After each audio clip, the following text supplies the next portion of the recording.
Item ಯಾವುದೇ ಇರಲಿ try ಮಾಡಿ ಆಚಿ ಚಿಕನ್ ಮಸಾಲಾ. ಆಚಿ ಚಿಕನ್ ಮಸಾಲಾ. ಹಾಯ್ ಹಲೋ ನಮಸ್ತೆ, ಜಿ ಕನ್ನಡ ನ್ಯೂಸ್ಗೆ ಸ್ವಾಗತ. ನಾನು ಯಶೋಧ ಪೂಜಾರಿ. ವೀಕ್ಷಕರೇ, ಸರ್ವಾಂತರಯಾಮಿ ಈ ಟೈಟಲ್ ಕೇಳ್ತಾ ಇದ್ರೆ ಒಂಥರ ಖುಷಿ ಅಂತ ಅನಿಸುತ್ತೆ. ಇದೊಂದು ಅದ್ಭುತ ಸ್ಟೋರಿ ಹೊಂದಿರುವಂತಹ ಸಿನಿಮಾ. ಈಗಾಗಲೇ ಟ್ರೈಲರ್ ಆಗಿರ್ಬೋದು, ಸಣ್ಣ ಸಣ್ಣ ವಿಚಾರಗಳಿಂದ ದೊಡ್ಡ ಮಟ್ಟದಲ್ಲಿ ಸೌಂಡ್ ಮಾಡ್ತಾ ಇದೆ. ಕನ್ನಡ ಸಿನಿಮಾ ಇಂಡಸ್ಟ್ರಿಯಲ್ಲಿ ಸಿಕ್ಕಂಥ ಪಾತ್ರಗಳನ್ನು, ಅದು ಯಾವುದೇ ಪಾತ್ರ ಸಿಕ್ಕರೂ ಕೂಡ ಅದನ್ನೆಲ್ಲವನ್ನು ಕೂಡ ಅದ್ಭುತವಾಗಿ ನಿಭಾಯಿಸಿಕೊಂಡು ಬಂದು ಇವತ್ತು ಪ್ರಮುಖ ಪಾತ್ರದಲ್ಲಿ ನಮ್ಮನ್ನು ರಂಜಿಸೋದಕ್ಕೆ, ಜೊತೆಗೆ ಒಂದು ಅದ್ಭುತ ಸಂದೇಶವನ್ನು ಕೊಡೋದಕ್ಕೆ ಆಟೋ ನಾಗರಾಜ್ ಅವರು ನಮ್ಮ ಮುಂದೆ 17ನೇ ತಾರೀಕಿಗೆ ಸರ್ವಾಂತರಯಾಮಿಯಾಗಿ ಬರ್ತಾ ಇದ್ದಾರೆ. ಸೊ ಈ ಸಿನಿಮಾದ ಒಂದಷ್ಟು ಇಂಟ್ರೆಸ್ಟಿಂಗ್ ವಿಚಾರವನ್ನು ಕೇಳಿ ತಿಳ್ಕೊಳ್ಳೋಣ ಅನ್ನೋ ಉದ್ದೇಶದಿಂದ ನಾನಿವತ್ತು ಅವರನ್ನ ಮಾತನಾಡ್ಸಕ್ಕಿಂತ ಬಂದಿದ್ದೀನಿ. ಅವ್ರನ್ನ ಮಾತನಾಡಿಸ್ತಾ ಹೋಗ್ತೀನಿ. ಸರ್ ನಮಸ್ತೆ, ಹೇಗಿದ್ದೀರಾ? ಚೆನ್ನಾಗಿದ್ದೀನಿ. ಹೇಗಿದ್ದೀರಾ ಸರ್? ಚೆನ್ನಾಗಿದ್ದೀನಿ. ಸರ್ವಾಂತರಯಾಮಿ ಹೆಂಗ್ ಸೃಷ್ಟಿ ಆಯ್ತು, ಹೇಗಾಯ್ತು, ಯಾಕೆ ಬಂತು, ಏನ್ ಹೇಳೋದಕ್ಕೆ ಹೊರಟಿದ್ದೀರಾ? ಇದು ಸರ್ವಾಂತರಯಾಮಿ ಕತೆ ಹುಟ್ಟಕ್ಕೂ ಮುಂಚೆ ಟೈಟ್ಲ್ ಹುಟ್ಟಿಲ್ಲ. ಸಿನಿಮಾ ಶೂಟ್ ಆದಮೇಲೆ ಟೈಟ್ಲ್ ಉಟ್ಕೊಂಡಿದ್ದು. ಈ ಕತೆಗೆ ಏನಂತ ಟೈಟ್ಲ್ ಇಡ್ಬೋದು ಅಂದಾಗ ಸರ್ವಾಂತರಯಾಮಿ ಅಂತ ಇಟ್ವಿ. ಸೆನ್ಸರ್ ಆಯಿತು. ಸೆನ್ಸರ್ ಆದಮೇಲೆ ಗೊತ್ತಾಯಿತು ಇದು ದರ್ಶನ್ ಸರ್ ಟೈಟ್ಲು ಅಂತ. ಸೆನ್ಸರ್ ಆದಮೇಲೆ ಏನೂ ಮಾಡೋಕ್ಕಾಗಲ್ಲ. ಓಕೆ, ಅವರ ಆಶೀರ್ವಾದನೂ ಇರಲಿ ಅಂಥೇಳಿ ಕತೆ ಶೂಟ್ ಮುಗೀತು. ಪ್ರಚಾರ ಕಾರ್ಯ ಸ್ಟಾರ್ಟ್ ಮಾಡಿದ್ದೀವಿ. 17ನೇ ತಾರೀಕು ರಿಲೀಸ್ ಆಗ್ತಾಯಿದೆ. ಒಂದೊಳ್ಳೆ ಒಂದು ವಿಷಯ ಇಟ್ಕೊಂಡು ಸಿನಿಮಾ ಮಾಡಿದ್ವಿ. ಸರ್ವಾಂತರಯಾಮಿ ಎಲ್ಲರ ಕೈಯಲ್ಲೂ ನಾನೇ ಸ್ವಾಮಿ. ದೇವರು ಎಲ್ಲ ಕಡೆ ಇರ್ತಾನೆ ಇರಲ್ವ ಗೊತ್ತಿಲ್ಲ, ಮೊಬೈಲು ಎಲ್ಲ ಕಡೆ ಇರುತ್ತೆ. ಅದೇ ಸರ್ವಾಂತರಯಾಮಿ. ಈ ಚಿತ್ರದಲ್ಲಿ ಒಂದು ಪಾತ್ರ ಅಷ್ಟೇ, ಆದರೆ ಸರ್ವಾಂತರಯಾಮಿ ಮೊಬೈಲೇ. ಸರ್, ಈಗ ನೀವು ಹೇಳ್ತಾ ಇದ್ರಿ ಎಲ್ಲ ಸೆನ್ಸರ್ ಆದ ಬಳಿಕ ಗೊತ್ತಾಯಿತು ಇದು ದರ್ಶನ್ ಸರ್ ಅವರ ಟೈಟಲ್ ಅಂತ ಹೇಳಿ. ಸೊ ಆಮೇಲೆ ಏನಾದರೂ ಗೊಂದಲಗಳು ಏನಾದರೂ ಉಂಟಾಯ್ತಾ ಹೇಗೆ ಅಂತ ಹೇಳಿ? ಏನು ಗೊಂದಲ, ಯಾರು ಇದುವರೆಗೂ ನಮ್ಗೆ ಯಾರು ಏನು ಕೇಳಿಲ್ಲ. ನಾನು ದರ್ಶನ್ ಸರ್ ಜೊತೆನೂ ಒಂದಷ್ಟು ಸಿನಿಮಾದಲ್ಲಿ, ಕಾಟೇರ, ತುಂಬ ಒಂದು 2-3 ಸಿನಿಮಾ ಮಾಡಿದ್ದೀನಿ. ಸಾರಥಿ ಸಿನಿಮಾದಲ್ಲಿ ಇಡೀ ಸಿನಿಮಾ ನಾನೇ ನಂದು ಆಟೋ ಎಲ್ಲ ಸಪ್ಲೈ ಮಾಡಿದ್ದೆ. ಸೊ ಅವ್ರ ಜೊತೆ ಜರ್ನಿ ಇದೆ. ಹಾಗಾಗಿ ನನಗೆ ಯಾರು ಏನು, ಯಾವುದು ನಮ್ಮ ತಂಡಕ್ಕೆ ಯಾರು ಏನು, ಯಾವುದು ಕಿರಿಕು ಅದು ಏನು ಅಂಥದ್ದು ಏನೂ ಇಲ್ಲ. ನಾರ್ಮಲ್ ಆಗಿದ್ದೀವಿ. ಸರ್ವಾಂತರಯಾಮಿ ಒಳ್ಳೆ ಟೈಟ್ಲು. ಆಮೇಲೆ ಗೊತ್ತಾಯಿತು ಈಗ ಸಿನಿಮಾ ಚೆನ್ನಾಗಿ ಬಂದಿದೆ. ಒಂದು ಫ್ಯಾಮಿಲಿ ಓರಿಯೆಂಟೆಡ್ ಸಿನಿಮಾ. ಆ ಸರ್ವಾಂತರಯಾಮಿ ಟೈಟ್ಲಿಗೆ ತಕ್ಕಂತೆ ಕತೆ ಮಾಡಿದ್ದೀವಿ. ಚೆನ್ನಾಗಿದೆ ಸಬ್ಜೆಕ್ಟು. ಫ್ಯಾಮಿಲಿ ಕೂತ್ಕೊಂಡು ನೋಡುವಂಥ ಸಬ್ಜೆಕ್ಟು. ಖುಷಿ ಇದೆ. ಎಸ್ ಸರ್, ಐ ಥಿಂಕ್ 50ಕ್ಕೂ ಹೆಚ್ಚು, ಹತ್ತಿರ ನಿಯರ್ 70 ಸಿನಿಮಾ ಅಂತ ಅನ್ಬೋದು, ಅಷ್ಟು ಸಿನಿಮಾಗಳಲ್ಲಿ ಆ್ಯಕ್ಟ್ ಮಾಡ್ಕೊಂಡು ಬಂದಿದ್ದೀರಾ. ಆ ಎಲ್ಲ ಸಿನಿಮಾಗಳಿಗೂ ಈ ಒಂದು ಸಿನಿಮಾ ಎಷ್ಟು ಸ್ಪೆಷಲ್ ಆಗಿ ನಿಲ್ಲುತ್ತೆ ಸರ್ವಾಂತರಯಾಮಿ ಅಂತ ಹೇಳಿ? ಅಲ್ಲ, ಎಲ್ಲ ಸಿನಿಮಾಗೂ ನನ್ನ ಸಿನಿಮಾ ಈ ಸಿನಿಮಾ ಕಂಪೇರ್ ಮಾಡೋಕ್ಕಾಗಲ್ಲ. ಯಾಕೆಂದರೆ ನಂದು ಈ ಸಿನಿಮಾ ದೊಡ್ಡ ಸಿನಿಮಾ ಅಂತ ಹೇಳೋಕ್ಕಾಗಲ್ಲ. ಯಾಕೆಂದರೆ ರವಿ ಸರ್ ಜೊತೆ ದೃಶ್ಯ ಮಾಡಿದ್ದೀನಿ, ವಿಜಯ್ ಸರ್ ಜೊತೆ ಶಿವಾಜಿನಗರ ಮಾಡಿದ್ದೀನಿ, ತುಂಬ ಒಳ್ಳೊಳ್ಳೆ ಸಿನಿಮಾ, ಶಿವಣ್ಣನ ಜೊತೆ ರುಸ್ತು ಮಾಡಿದ್ದೀನಿ, ಒಳ್ಳೊಳ್ಳೆ ಸಿನಿಮಾಗಳು ಮಾಡಿದ್ದೀನಿ. ಸೊ ಆ ದೊಡ್ಡ ಸಿನಿಮಾಗಳಿಗೆ ನಮ್ಮ ಸಿನಿಮಾ ಕಂಪೇರ್ ಮಾಡೋಕ್ಕಾಗಲ್ಲ. ನಮ್ಮದು ಸಿನಿಮಾನೇ. ಅದು ಒಂದು ಸಣ್ಣ ಬಜೆಟ್ ಸಿನಿಮಾ, ಒಂದೊಳ್ಳೆ ಪ್ರಯತ್ನ, ಒಂದು ಮಧ್ಯಮ ವರ್ಗದಲ್ಲಿ ನಡೆಯುವಂಥದ್ದೊಂದು ಒಳ್ಳೆಯ ಕತೆ. ಇತ್ತೀಚೆಗೆ ಒಂದಷ್ಟು ಜನ ಒಡಿ ಬಡಿ ಈ ಥರ ಒಂದು ಸಬ್ಜೆಕ್ಟ್ಗಳನ್ನ, ಸಿನಿಮಾಗಳನ್ನ ನೋಡ್ಕೊಂಡು ಬಂದಿರೋ ಮಧ್ಯೆ ಒಂದು ಫ್ಯಾಮಿಲಿ ಕೂತ್ಕೊಂಡು ನೋಡುವಂಥ ಸಬ್ಜೆಕ್ಟನ್ನು ನಮ್ಮ ನಿರ್ದೇಶಕರು ರಂಗಸ್ವಾಮಿ ಅವರು ಕೊಟ್ಟಿದ್ದಾರೆ. 4 ಸಾಂಗು ಅವರೇ ಬರೆದಿದ್ದಾರೆ. ತುಂಬ ಚೆನ್ನಾಗಿದೆ ಸಬ್ಜೆಕ್ಟು. ಮೊಬೈಲಿಂದ ಮಕ್ಕಳ ಮೇಲೆ ಎಷ್ಟು ದುಷ್ಪರಿಣಾಮ ಬೀರುತ್ತೆ ಅನ್ನೋದೊಂದು ಸಮಾಜ ಕಳಕಳಿ ಇಟ್ಕೊಂಡು ಸಿನಿಮಾ ಮಾಡಿದ್ವಿ. ಸರ್, ಒಂದು ಒಳ್ಳೆ ಸಂದೇಶ. 100% ಮೊಬೈಲಿಂದ ಅಥವಾ ಇಂಟರ್ನೆಟ್ಟಿಂದ ಅಥವಾ ಇನ್ಯಾವುದೋ ಒಂದು ಟೆಕ್ನಾಲಜಿಯಿಂದ ಸಮಸ್ಯೆಗಳು ಉಂಟಾಗಿ ಪರದಾಡುವಂತಹ ಒಂದು ಸಂದೇಶವನ್ನು ತೋರಿಸುವಂಥ ಸಿನಿಮಾಗಳು ಸಾಕಷ್ಟು ಬಂದಿದ್ದಾವೆ. ಆ ಎಲ್ಲ ಸಿನಿಮಾಗಳಿಗೆ ಈ ಸಿನಿಮಾ ಹೇಗೆ ಭಿನ್ನವಾಗಿ ನಿಲ್ಲುತ್ತೆ? ಯಾಕಂತ ಹೇಳಿದ್ರೆ ಟೆಕ್ನಾಲಜಿಗೆ ಸಂಬಂಧಪಟ್ಟಂಥ ಸಾಕಷ್ಟು ಸಿನಿಮಾಗಳನ್ನ ನೋಡಿದ್ದೀವಿ. ಇದು ಹೇಗೆ ಭಿನ್ನವಾಗಿ ನಿಲ್ಲುತ್ತೆ ಅಂತ ಹೇಳಿ? ಈ ಟೆಕ್ನಾಲಜಿಯಿಂದ ಒಂದು ಫ್ಯಾಮಿಲಿ ಮೇಲೆ ಎಷ್ಟು ದುಷ್ಪರಿಣಾಮ ಬೀಳುತ್ತೆ ಅನ್ನೋ ಸಬ್ಜೆಕ್ಟ್ ನಮ್ಮದು. ತುಂಬ ಸಬ್ಜೆಕ್ಟ್ ಬಂದಿದೆ, ನಾನು ನೋಡ್ತಾ ಇರ್ತೀನಿ. ಬಟ್ ಆ ಸಬ್ಜೆಕ್ಟ್ಗೆ ಬೇರೆ, ಈ ಸಬ್ಜೆಕ್ಟ್ ಬೇರೆ. ಒಂದು ಮೊಬೈಲಿಂದ, ಸೋಷಿಯಲ್ ಮೀಡಿಯಾದಿಂದ ಒಂದು ಫ್ಯಾಮಿಲಿ ಮೇಲೆ ಎಷ್ಟು ದುಷ್ಪರಿಣಾಮ ಬೀರುತ್ತೆ, ಒಂದು ಮಧ್ಯಮ ವರ್ಗದ ಫ್ಯಾಮಿಲಿ ಒಂದು ಸಣ್ಣ ಸಮಸ್ಯೆಯಿಂದ ಎಷ್ಟೆಲ್ಲ ಒದ್ದಾಡ್ತಾರೆ ಅನ್ನೋ ಸಬ್ಜೆಕ್ಟ್ ನಮ್ಮದು. ಅದು ಬೇರೆ ಸಬ್ಜೆಕ್ಟ್ ಇರ್ತವೆ, ಬೇರೆ ತುಂಬ ಮಾಡಿರ್ತಾರೆ. ಬಟ್ ನಮ್ಮದು ಬೇರೆ ಥರ ಹೊಸದಾಗಿದೆ. ಎಸ್ ಸರ್, ಎಲ್ಲೆಲ್ಲಿ ಶೂಟಿಂಗ್ ಮಾಡಿದ್ದೀರಾ? ಆ್ಯಂಡ್ ಸರ್ವಾಂತರಯಾಮಿ ಅಂತ ಬಂದಾಗ ಏನು ನೆನಪಿನಲ್ಲಿ ಉಳಿಯುವಂಥ ವಿಚಾರ ಇದೆ ಅಂತ ಹೇಳಿ?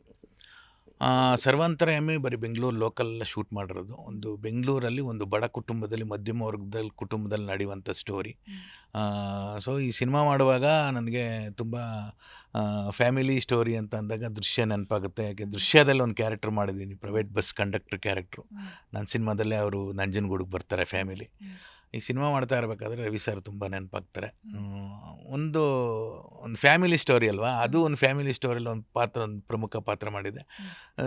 ಈ ಪಾತ್ರ ಬಂದು ಈ ಸಿನಿಮಾದಲ್ಲಿ ನಾನೇ ಪ್ರಮುಖ ಪಾತ್ರ ಆಗಿರೋದ್ರಿಂದ ಒಂದು ಒಂದು ಹೊಸ ಅನುಭವ, ಒಂದು ಖುಷಿ ಆಯಿತು. ಒಂದು ನಿರ್ದೇಶಕರಿಗೆ ಮತ್ತು ನಿರ್ಮಾಪಕರಿಗೆ ಈ ಮುಖಾಂತರ ಥ್ಯಾಂಕ್ಸ್ ಹೇಳ್ತೀನಿ. ಓಕೆ, ಆಟೋ ನಾಗರಾಜ್ ಯಾರು, ಯಾಕೆ ಬಣ್ಣದ ಬದುಕಿಗೆ ಎಂಟ್ರಿ ಕೊಟ್ಟರು, ಯಾಕೋಸ್ಕರ ಬಂದರು, ಏನು ಗಳಿಸಿದ್ರು, ಏನು ಕಳ್ಕೊಂಡ್ರು ಅಂತ ಹೇಳಿ?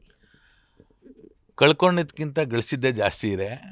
ನಾನು SLC ಫೇಲ್ ಆದಮೇಲೆ ಏನು ಕೆಲಸ ಮಾಡಬೇಕು ಅಂದ್ಕೊಂಡು ನಾನು ಅಂದ್ಕೊಂಡಾಗ ಸ್ಕೂಲ್ಗಳಲ್ಲಿ ಒಂದಷ್ಟು ಡ್ರಾಮಾಗಳಲ್ಲಿ ಮಾಡ್ತಾಯಿದ್ದೆ. ಹಳ್ಳಿಗಳಲ್ಲಿ ಸಾಮಾಜಿಕ ಪೌರಾಣಿಕ ಡ್ರಾಮಾಗಳೆಲ್ಲ ಆ್ಯಕ್ಟಿಂಗ್ ಮಾಡ್ತಿದ್ದೆ ಚಿಕ್ಕವನಾಗಿದ್ದಾಗ.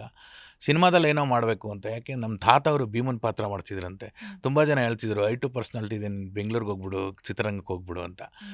ಸರಿ ಏನೋ ಮಾಡಬೇಕು ಅಂತ ಬೆಂಗಳೂರಿಗೆ ಬಂದೆ. ಪರಿಚಯ ಬೇಕಲ್ಲ, ಪರಿಚಯ ಇಲ್ಲ. ಜೀವನ ಮಾಡೋದಕ್ಕೆ ಏನು ಬೇಕು ಅಂದಾಗ ಆಟೋನ ಆಯ್ಕೆ ಮಾಡಿಕೊಂಡೆ. ಆಟೋ ಆಯ್ಕೆ ಮಾಡಿಕೊಂಡು ಜೊತೆ ಆಟೋ ಪ್ರಮೋಷನ್ ಸ್ಟಾರ್ಟ್ ಮಾಡಿಕೊಂಡು ಎಲ್ಲರೂ ನಿರ್ದೇಶಕರು ನಿರ್ಮಾಪಕರು ಮನಸ್ಸಲ್ಲಿ ಉಳ್ಕೊಂಡು ಆ ಸಿನಿಮಾ ಪ್ರಮೋಷನ್ ಮಾಡಿದಾಗ ಅವ್ರ ಟೀಮ್ ನನ್ನ ಜೊತೆ, ನಾನು ಒಳ್ಳೆ ಕೆಲಸ ಮಾಡಿದೆ ಅಂದಾಗ ಅವ್ರ ಟೀಮ್ ಜೊತೆ ಆಗ್ತೀನಿ. ಅವ್ರು ನೆಕ್ಸ್ಟ್ ಪ್ರಾಜೆಕ್ಟ್ ಮಾಡುವಾಗ ಅದರಲ್ಲಿ ಒಂದು ಕ್ಯಾರೆಕ್ಟರ್ ಕೇಳ್ತೀನಿ. ಆ ಥರ ಜರ್ನಿ ಮಾಡಿಕೊಂಡು ಒಂದು 600ರಿಂದ 700 ಸಿನಿಮಾ ಪ್ರಚಾರ ಮಾಡಿದ್ದೀನಿ. ಒಂದು 55 ಸಿನಿಮಾ 60 ಸಿನಿಮಾ ಆಗಿದೆ. ಇದು ನಂದು ಪ್ರಮುಖ ಪಾತ್ರದಲ್ಲಿ ಇದು 3ನೇ ಸಿನಿಮಾ. ಮೊದಲನೇದು ಸಿದ್ದು ಪೂರ್ಣಚಂದ್ರ ಅವ್ರದ್ದು ಈ ಪಾದ ಪುಣ್ಯಪಾದ, 2ನೇದು ಶ್ರೀಪಲ್ಲವಿ ಅವ್ರದ್ದು ರಾಯದುರ್ಗ, 3ನೇದು 4ನೇದು ಇನ್ನೊಂದು ಬರ್ತಾ ಇದೆ, ಬಸ್ ಕಂಡಕ್ಟರ್ ಅಂತ ರೆಡಿ ಆಗ್ತಿದೆ. ಇನ್ನೊಂದೆರಡು ಲೈನಪ್ಪಲ್ಲಿದೆ. ಅಯೋಗ್ಯ 2 ಒಂದು ಲೀಡ್ ಕ್ಯಾರೆಕ್ಟರ್ ಮಾಡಿದ್ದೀನಿ. ಒಂದು ಗುಡ್ಡದ ಭೂತ ಅನ್ನೋದು ವಿಲನ್ ಕ್ಯಾರೆಕ್ಟರ್ ಮಾಡ್ತಿದ್ದೀನಿ. ಲೈನಪ್ಪಲ್ಲಿ ತುಂಬ ಸಿನಿಮಾಗಳಿದೆ. 20 ವರ್ಷದಿಂದ ನಾನು ಆರ್ಟಿಸ್ಟ್ ಆಗಬೇಕು ಅಂತ ಬಂದು ಆಟೋ ಓಡಿಸ್ಕೊಂಡು ಆಟೋ ನಾಗರಾಜನ ಹೆಸರು ಉಳಿಸ್ಕೊಂಡು ಬಂದಿದ್ದೀನಲ್ಲ, ಅದೇ ಗ್ರೇಟು. ಎಷ್ಟೋ ಜನ ಹೆಸರನ್ನ ಕಳ್ಕೊಂಬಿಟ್ಟಿರ್ತಾರೆ. ಇವತ್ತು ಇಂಡಸ್ಟ್ರೀಲಿ ಯಾವ ಸ್ಟಾರ್ಸ್ ಕೇಳಿದ್ರು ಆಗಲಿ, ನಿರ್ಮಾಪಕರು ನಿರ್ದೇಶಕರು ಕೇಳಿದ್ರೆ ಆಟೋ ನಾಗರಾಜ್ ಗೊತ್ತು. ಆಟೋ ನಾಗರಾಜ್ ಪ್ರಾಮಾಣಿಕವಾದ ವ್ಯಕ್ತಿ. ಆಟೋ ನಾಗರಾಜು ಆಟೋ ಪಬ್ಲಿಸಿಟಿ ಜೊತೆ ಸಣ್ಣ ಪುಟ್ಟ ಪಾತ್ರ ಮಾಡ್ತಾನೆ. ಕೊಟ್ಟಂಥ ಪಾತ್ರಕ್ಕೆ ಜೀವ ತುಂಬ್ತಾನೆ ಎಲ್ಲರ ಮನಸ್ಸಲ್ಲಿದೆ. ಯಾರ ಜೊತೆ ಇಂಡಸ್ಟ್ರಿ ಅಂತ ಬಂದಾಗ ಕನ್ನಡ ಸಿನಿಮಾ ಇಂಡಸ್ಟ್ರಿಯಲ್ಲಿ ನೀವಾಗಲೇ ಹೇಳ್ತಿದ್ರು, ಖುಷಿ ಅನಿಸುತ್ತೋ, 600ರಿಂದ 700 ಸಿನಿಮಾಗಳಿಗೆ ಕೆಲಸ ಮಾಡಿದ್ದೀವಿ. ಈ ಆಟೋದ ವಿಚಾರಕ್ಕೆ ಸಂಬಂಧಪಟ್ಟಂತೆ 60ರಿಂದ 70 ಸಿನಿಮಾಗಳಲ್ಲಿ ನಟಿಸಿದ್ದೀರ. ಅದು ಆಲ್ಮೋಸ್ಟ್ ಎಲ್ಲ ಸ್ಟಾರ್ಗಳ ಜೊತೆ ಕೂಡ ನಟಿಸುವಂಥ ಅವಕಾಶ ನಿಮ್ಗೆ ಸಿಕ್ಕಿದೆ. ಯಾರ ಜೊತೆ ಒಂದು ಉತ್ತಮವಾದ ಒಡನಾಟ ಇದೆ, ಯಾರು ನಿಮಗೆ ಬಹಳ ಇಷ್ಟ ಆಗ್ತಾರೆ ಅಂತ ಹೇಳಿ? ನಾನು ಎಷ್ಟು ಸಿನಿಮಾ ಮಾಡಿದ್ದೀನಿ, ನನಗೆ ಪಾತ್ರಗಳು ಕೊಟ್ಟಿರ್ತಾರೆ ಅಷ್ಟು ಜನ ನಿರ್ದೇಶಕರ ಫೋಟೋ ನನ್ನ ಮನೇಲಿದೆ. ಸಣ್ಣ ಪುಟ್ಟ ಪಾತ್ರ ಕೊಟ್ಟವ್ರದ್ದು ಫೋಟೋನು ನನ್ನ ಮನೇಲಿ ಹಾಕ್ಕೊಂಡಿರ್ತೀನಿ. ಯಾಕೆಂದರೆ ಒಂದು ಸಿನಿಮಾದಲ್ಲಿ ಆ್ಯಕ್ಟಿಂಗ್ ಮಾಡೋದು ಸಾಮಾನ್ಯ ವಿಷಯ ಅಲ್ಲ. ಜಯಂತಿ ಮೇಡಮ್ ಹೇಳ್ತಾಯಿದ್ರು, ಯಾವುದೋ ಒಂದು ಸಿನಿಮಾದಲ್ಲಿ ಆ್ಯಕ್ಟಿಂಗ್ ಮಾಡಿದ್ದೆ ಅವ್ರ ಹತ್ರ. ಇವತ್ತು ಈ ಸಿನಿಮಾಗಳಲ್ಲಿ ಈ ಪ್ರಾಣಿಗಳು ಏನು ಆ್ಯಕ್ಟಿಂಗ್ ಮಾಡ್ತವೆ, ಅವೆಲ್ಲ ಯಾವುದೋ ಜನ್ಮದಲ್ಲಿ ಸಿನಿಮಾದಲ್ಲಿ ಆ್ಯಕ್ಟಿಂಗ್ ಮಾಡಬೇಕು ಅಂತ ಬಂದು ಆಸೆ ಇರೋದು ಸತ್ತೋಗ್ಬಿಡ್ತವಂತೆ. ಅವು ಆಗ್ತವೆ. ಈ ಒಂದು ಸಿನಿಮಾದಲ್ಲಿ ಒಂದು ಕ್ಯಾರೆಕ್ಟರ್ ಸಿಕ್ಕಿದೆ ಅಂದರೆ ಅದು ಪುಣ್ಯ, ಅದು ಸಾಮಾನ್ಯ ಅಲ್ಲ. ಇಲ್ಲಿಂದೋ ಬಂದು ಉತ್ತರ ಕರ್ನಾಟಕದಿಂದ ಎಲ್ಲ ಕಡೆಯಿಂದ ಬರ್ತಾರೆ ಸಿನಿಮಾದಲ್ಲಿ ಆ್ಯಕ್ಟಿಂಗ್ ಮಾಡಬೇಕು ಅಂತ. ಅವಕಾಶ ಸಿಗದೆ ಆಟೋ ಓಡಿಸ್ಕೊಂಡಿರ್ತಾರೆ, ಹೋಟ್ಲಲ್ಲಿ ಕೆಲಸ ಮಾಡ್ಕೊಂಡಿರ್ತಾರೆ, ಗಾರೆ ಕೆಲಸ ಮಾಡ್ಕೊಂಡಿರ್ತಾರೆ. ಸೊ ಆ ಕ್ಯಾಟಗಿರಿಲಿ ನಾನು ಒಬ್ಬ. ಬಟ್ ನನಗೊಂದಷ್ಟು ಒಳ್ಳೆ ಅವಕಾಶ ಸಿಗ್ತಿದೆ. ಅದ್ರ ಜೊತೆಗೆ ಆಟೋ ಪ್ರಮೋಷನ್ಸು ಎಲ್ಲರೂ ಜೊತೆ ಚೆನ್ನಾಗಿರೋದ್ರಿಂದ ಇಂಡಸ್ಟ್ರೀಲಿ ಉಳ್ಕೊಂಡಿದ್ದೀನಿ. ಇನ್ನೂ ಒಳ್ಳೊಳ್ಳೆ ಪಾತ್ರಗಳನ್ನ ಮಾಡ್ತಿದ್ದೀನಿ. ಎಲ್ಲೂ ಹೆಸರು ಕೆಡಿಸ್ಕೊಂಡಿಲ್ಲ. ಉನ್ನತವಾದ ಕೆಲಸ ಮಾಡಿಕೊಂಡು ಉನ್ನತವಾದ ಪಾತ್ರಗಳು ಮಾಡ್ಕೊಂಡು ಬರ್ತಾಯಿದ್ದೀನಿ. ಸರ್, ಸರ್ವಾಂತರಯಾಮಿ ಬಗ್ಗೆ ನಿಮ್ಮ ಮನಸ್ಸಲ್ಲಿ ಏನಾದರೂ ಉಳ್ಕೊಂಡಿದ್ರೆ ಅದನ್ನು ನಾನು ಹೇಳ್ಕೋಬೇಕು ಅಂತಂದರೆ ಏನು ಹೇಳ್ಕೊಳಕ್ಕೆ ಇಷ್ಟಪಡ್ತೇನೆ? ಸರ್ವಾಂತರಯಾಮಿ ಬಗ್ಗೆ ಏನು ನಾನು ಹೇಳೋದೇನಿಲ್ಲ. ಅದು ಪ್ರೇಕ್ಷಕರು ಥಿಯೇಟ್ರಲ್ಲಿ ಬಂದು ನೋಡಿದಾಗ ಅವ್ರಿಗೆ ಹೊಸ ಅನುಭವ ಆಗುತ್ತೆ.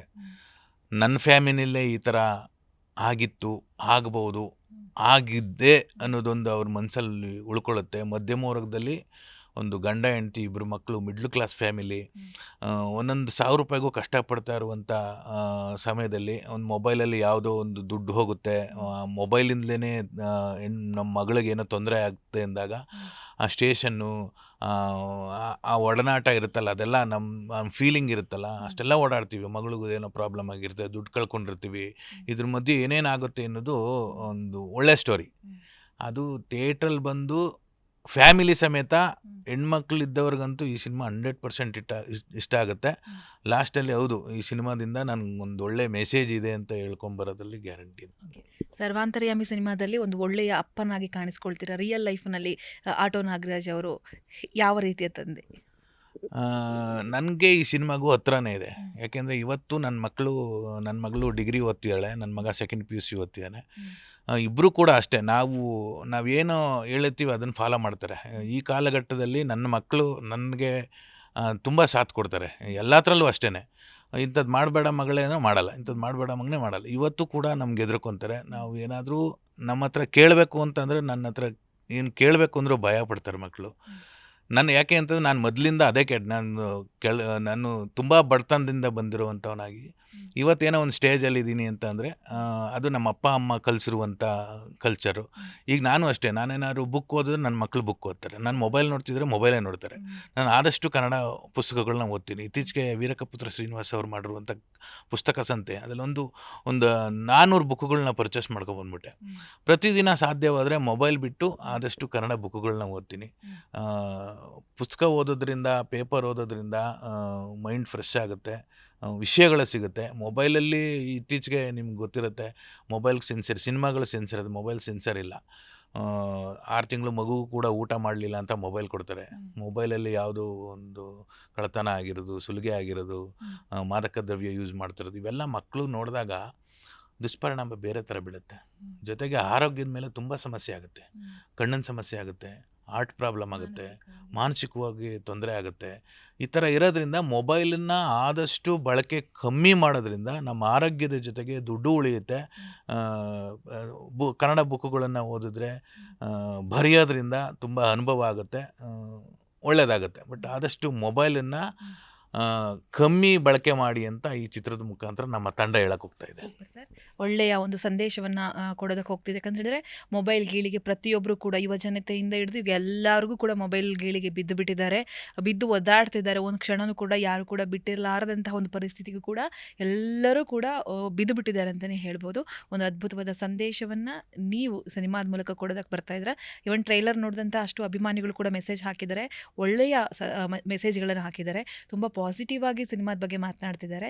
ನಿಮ್ಮ ಕಡೆಯಿಂದ 17ಕ್ಕೆ ನಾವು ಬರ್ತಾ ಇದ್ದೀವಿ, ಬನ್ನಿ ಥಿಯೇಟರ್ನಲ್ಲಿ ನೋಡಿ, ನಮ್ಮನ್ನು ಹರಸಿ ಹಾರೈಸಿ ಅಂತ ಹೇಳೋದಾದರೆ. ಒಂದೊಳ್ಳೆ ಸಿನಿಮಾ, ಇಷ್ಟಪಟ್ಟು ಕಷ್ಟಪಟ್ಟು ಮಾಡಿದ್ದಾರೆ ನಮ್ಮ ನಿರ್ದೇಶಕರು. ರಂಗಸ್ವಾಮಿಯವರು 25 ವರ್ಷದಿಂದ ಚಿತ್ರರಂಗಕ್ಕೆ ಏನೋ ಮಾಡಬೇಕು ಅಂತ ಬಂದು ಕಾರಣಾಂತರಗಳಿಂದ ಚಿತ್ರರಂಗದ ದೂರ ಇದ್ದು ಆ ಆಸೆ ಮನಸ್ಸಲ್ಲೇ ಇಟ್ಕೊಂಡು ಒಂದೊಳ್ಳೆ ಸಿನಿಮಾ ಮಾಡಬೇಕು ಅಂತ ನನ್ನನ್ನು ಆಯ್ಕೆ ಮಾಡಿಕೊಂಡು ಒಂದು ಒಳ್ಳೆ ಕಥೆಯನ್ನು ಹೆಣೆದಿದ್ದಾರೆ. ಆಲ್ರೆಡಿ 4 ಸಾಂಗುಗಳು ತುಂಬ ಚೆನ್ನಾಗಾಗಿದೆ, ಅರ್ಥಗರ್ಭಿತವಾಗಿದೆ. ದಯವಿಟ್ಟು ಥಿಯೇಟ್ರಿಗೆ ಬಂದು ಸಿನಿಮಾ ನೋಡಿ. ಯಾಕೆಂದರೆ ಈ ಸಿನಿಮಾ ನಿಮ್ಮ ಮನೆಯಲ್ಲಿ ನಡೆಯುವಂಥ ಕತೆ, ನಿಮ್ಮ ಫ್ಯಾಮಿಲಿಯಲ್ಲಿ ನಡೆಯುವಂಥ ಕತೆ. ನೀವು ಈ ಸಿನಿಮಾ ನೋಡಿದ್ರೆ ಅಟ್ಲೀಸ್ಟ್ ಒಂದು ಮೊಬೈಲ್ ಬಳಕೆ ಮಾಡೋದನ್ನು 10-20% ಕಮ್ಮಿ ಮಾಡ್ತೀರಿ ಅನ್ನೋದರಲ್ಲಿ ಡೌಟೇ ಇಲ್ಲ. ದಯವಿಟ್ಟು 17ನೇ ತಾರೀಕು ಥಿಯೇಟ್ರಿಗೆ ಬಂದು ಸಿನಿಮಾ ನೋಡಿ. ಎಸ್ ಸರ್, ಒಳ್ಳೊಳ್ಳೆ ಸಿನಿಮಾಗಳಿಗೆ 100% ನಮ್ಮ ವಾಹಿನಿ ಕೂಡ ಸದಾ ನಿಂತಿರುತ್ತೆ. ಸಮಾಜಕ್ಕೆ ಒಂದು ಅದ್ಭುತ ಸಂದೇಶವನ್ನು ಕೊಡ್ತಾ ಇರುತ್ತೆ. ಈ ಸಿನಿಮಾಗೂ ಕೂಡ ಜಿ ಕನ್ನಡ ನ್ಯೂಸ್ ಕಡೆಯಿಂದಲೂ ಕೂಡ all the best sir. Thank you. Yes ವೀಕ್ಷಕರೇ, ನೋಡಿದ್ರಲ್ಲ, ಇದೇ 17ಕ್ಕೆ ಸರ್ವಾಂತರಯಾಮಿ ಸಿನಿಮಾ ರಿಲೀಸ್ ಆಗ್ತಾ ಇದೆ. ಅದ್ಭುತ ಸಂದೇಶವನ್ನು ಒಳಗೊಂಡ ಸಿನಿಮಾ ಇದು. ನಾವೆಲ್ಲರೂ ಕೂಡ ಕುಟುಂಬ ಸಮೇತರವಾಗಿ ಹೋಗಿ ನೋಡುವಂಥ ಸಿನಿಮಾ. ಅದರಲ್ಲೂ ಹೆಣ್ಣು ಮಕ್ಕಳು ಹೋಗಿ ಮುಖ್ಯವಾಗಿ ನೋಡಿದ್ರೆ 100% ಒಂದು ಒಳ್ಳೆಯ ಸಂದೇಶದ ಮೂಲಕ ಹೊರಬಂದು ನಾವು ಕೂಡ ಜಾಗರೂಕರಾಗಿ ಇರಬಹುದು. ಕ್ಯಾಮ್ರಾ ಪರ್ಸನ್ ಗುಡಿಕೇರಿ ಜೊತೆ ಯಶೋಧ ಪೂಜಾರಿ, ಬೆಂಗಳೂರು.